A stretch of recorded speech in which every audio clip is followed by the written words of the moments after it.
Welcome back. You're watching The Money Show on ET Now. Well, we were talking about investing in, small cap funds and mid cap funds, but guess what? There are also micro cap funds available. So where do these micro cap funds invest?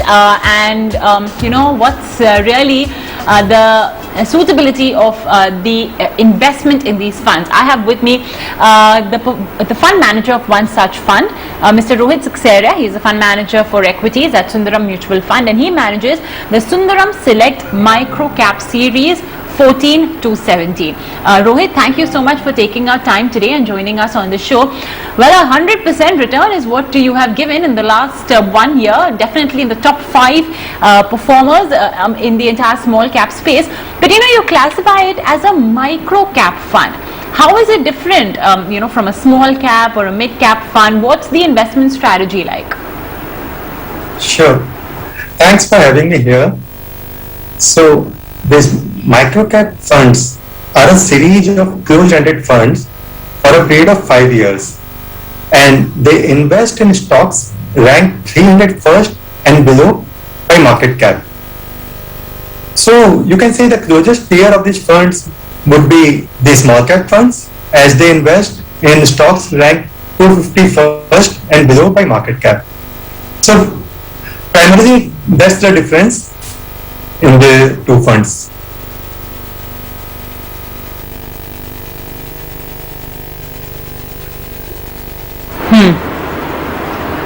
Okay. So, this 100% return, what is really the secret sauce behind this? Because, you managed to beat most of your peers. You're in the top 5, top 6 in terms of fund performers. What really has been your investment strategy? Thank you.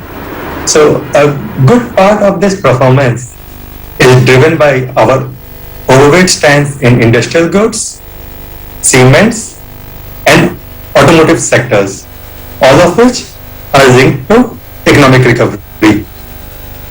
Now, many people are talking of a synchronized recovery both domestically and globally. But to us, an economic recovery was evident 6 months before COVID struck, and we had positioned our portfolios accordingly. So we made good returns in December 19, Jan and Feb 20, but then COVID struck in March and lockdowns ensued. However, thanks to US Fed and RBI liquidity injection, the economic recovery was just delayed and not derailed, and that helped these funds to outperform. Also, in the small cap segment, as you would appreciate, the stock selection is very important. So we generally tend to favor companies with good quality management or multinationals operating in oligopolistic subsegments. Like, for example, if you see our bets in abrasives, bearings, pumps, weldings, specialty chemicals, diagnostics, all bear this hallmark.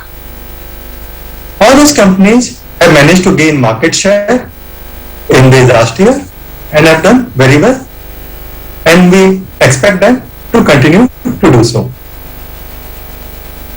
Lastly, my experience as a hedge fund manager has made me more amenable to betting on IPOs and the new age technology stocks. And some of these has become multi-baggers last year, and that has helped the returns of these micro-cap funds and also my multi-cap Sundaram Services Fund. So, in summary, betting on right sectors, right stocks, and a tactical bet on IPOs have helped us generate good returns for the investors.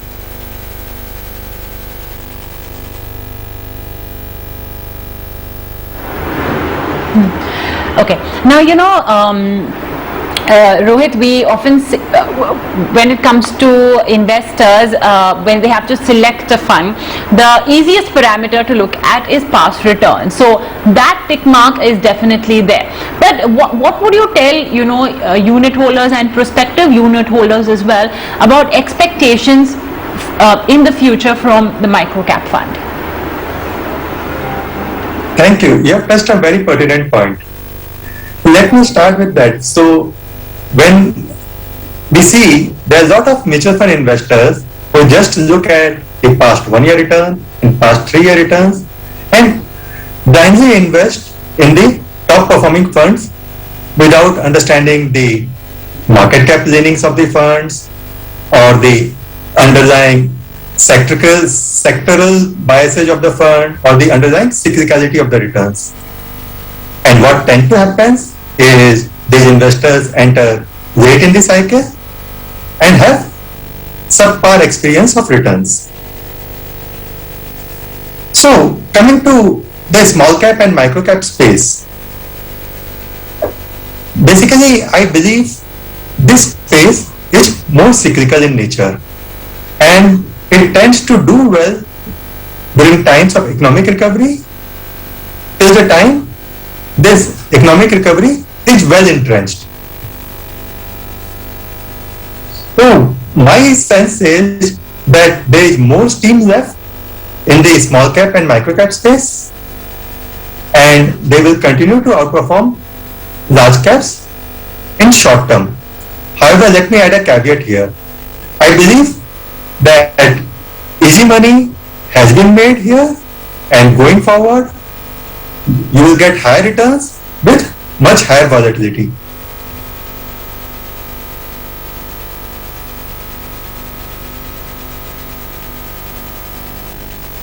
Now, what we have seen happen in India, especially in these last 3-4 years, is the problem of defaults. I know it happens more and it's the debt side which is affected obviously more with, DHFL and IL&FS. But unfortunately, if, you have those kind of stocks in the equity part of the fund as well, obviously there too the NAV will take a hit.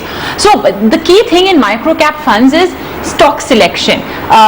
So Rohit, if you could walk us through, what are the filters you put in place to ensure that only quality stocks enter the fund?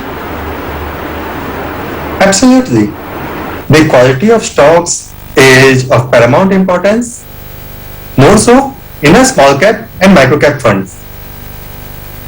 Because as you know, the stocks we are investing in are not very liquid and getting in and getting out is difficult. So we have to be doubly sure of the stocks which we are buying in the portfolio.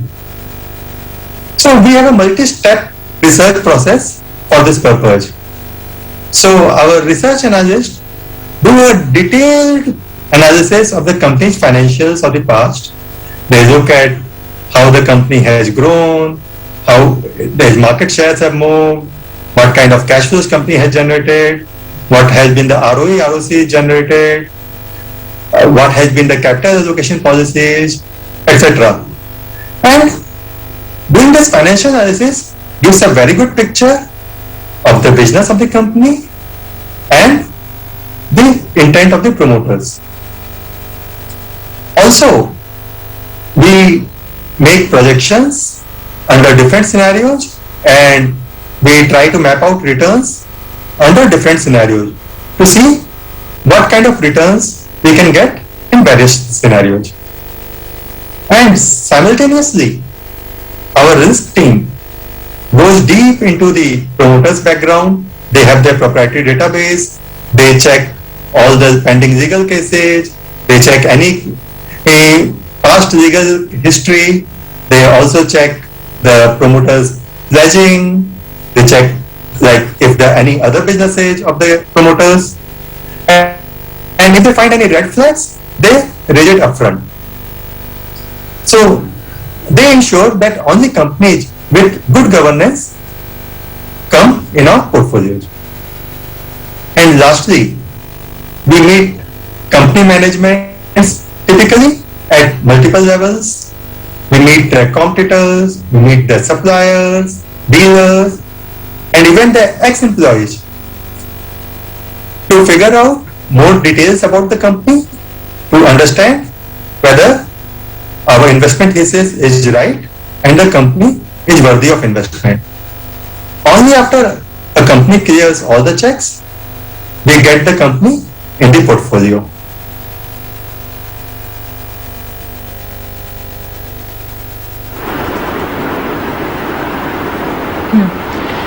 Well, Rohit, it's been a pleasure chatting with you about this. Thank you very much for joining us today on ET Now and, talking to our viewers about your fund. It's something that, of course, it's very exciting, very interesting, especially given the way, it has performed and, small caps and mid caps, of course, are in focus. Well, we also earlier in the day spoke with Vineet Sambre of DSP Mutual Fund, and he believes there continue to be opportunities in the broader markets. More sectors will do well, but one needs to be more sensible in terms of what kind of businesses one is actually buying. Listen in.